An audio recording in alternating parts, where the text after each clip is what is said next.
What if I told you the people who publicly pretend to hate black people the most are the ones who worship black people the most? It's a psychological game that they have played for centuries now. On the face of the planet, the black man is seen as the most virile, strong, powerful. In a barbaric sense, if you could eat anything on the planet, if you were of that sort, eating the flesh and the organs of a black man would be the pinnacle of your life if you were of that sort of mind. Welcome to the Shikama Live Show with your host, Shikama. And with that, I present to you the secret war against black people. And just like that intro, I'm going to start out telling you the utter horrors against black people. Oh, I'm not talking about mere racism. I'm talking about real ugly stuff that you, no matter what color you are also a part of, or a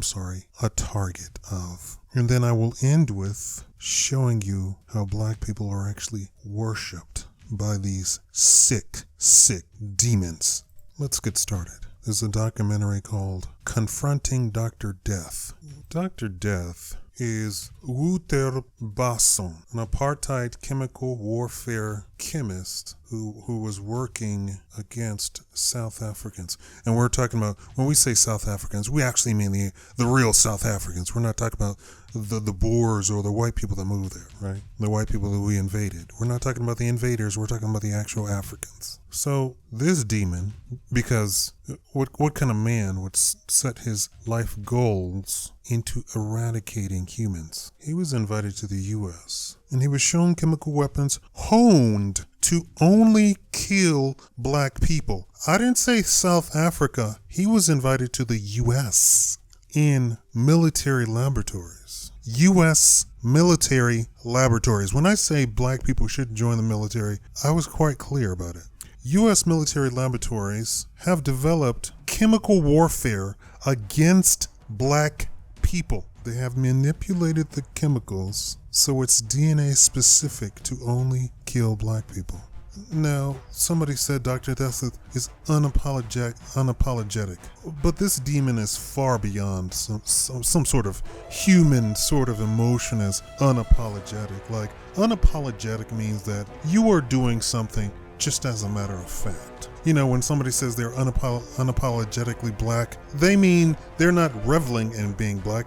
They are just, in fact, black. And there's nothing to cheer about, nothing to be sorry about. They are unapologetically black. Somebody said Dr. Death is unapologetically about his business, about his work, about his job. But Dr. Death said that after he was shown the chemical weapons honed to only kill black people, it was the most fun I ever had. Now, they have also chemicals that can target populations to make women sterile.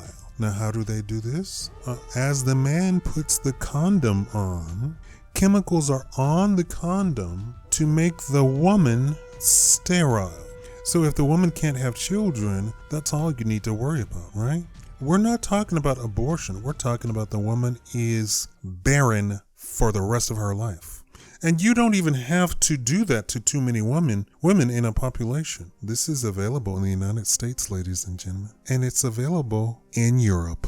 But there is a huge, vast, very lucrative, billions of dollars a year, black market, no pun intended, for black organs. That is, organs that come from black people. Blacks are kidnapped, killed, and the organs harvested. You don't hear too many ransoms for black people, right? This organ harvesting includes insane people who call for black celebrities to be harvested as organ trophies. But this has gone on since slavery. It sounds like something the Chinese would do, but it's purely a white American thing. And by that I mean in China, they do a lot of stuff like they believe that certain things are aphrodisiacs. You eat certain things for good luck. You eat certain things to have a boy. You eat certain things to have a girl. You eat certain things to fall in love. Superstition runs completely rampant over there. And that is a fact. That is not any sort of conjecture. It's a fact. Now, what's funny is white Americans look down upon the Chinese for that. uh, like like black dog. They eat black dog and they say it's the most succulent meat ever. Black dog. That's a dog that has black hair.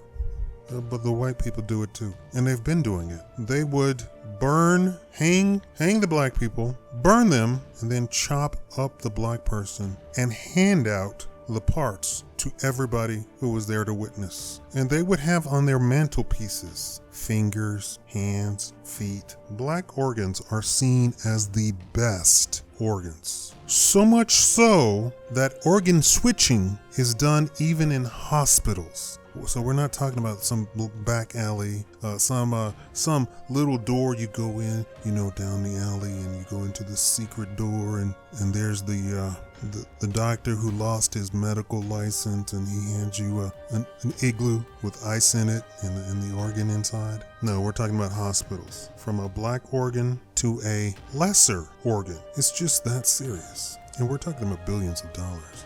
And what really is funny is, I know for a fact that the medical community knows that this is going on, and yet they come on TV and say, well, it would just be unethical to pay for organs. Of course they say this, knowing full well that people are paying for organs. It's just that you, the general public, you don't know that this is going on. In fact, there are many cases. You can ask a lot of the more serious Hollywood actors, the serious ones. I'm not talking about Wesley Snipes or Eddie Murphy. I'm talking about the serious ones. The ones who have given up acting and you see them in an interview and they say, oh yeah, chemtrails, yeah. Already got a pilot who called me because I'm a movie star, called me, showed me evidence, even came and handed me a portfolio of full evidence of chemtrails.